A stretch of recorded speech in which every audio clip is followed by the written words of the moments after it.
వస్తున్నట్టే వినిపిస్తుంది సౌండ్.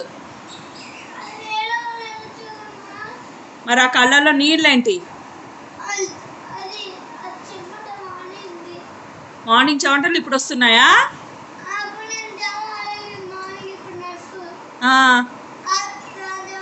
మరి లిప్స్ ఎందుకు నవ్వుతున్నట్టు కాకుండా ఏడుస్తున్నట్టు వస్తున్నాయి? అని సాడ్ ఫేస్ వస్తుంది లిప్స్. ఏడుస్తున్నట్టు నవ్వు. అదిగో కళ్ళు ఎందుకు నవ్వు? ఎవరైనా నవ్వేటప్పుడు కళ్ళు నలుపుకుంటారా?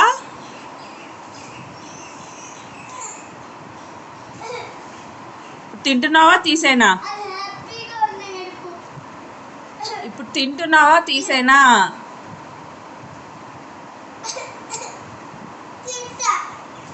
తిను మరి, తిను మరి. ఏడు పాపి తిను. ఏడుస్తుంటే తీసేస్తా. పెట్టు, నోట్లో పెట్టు.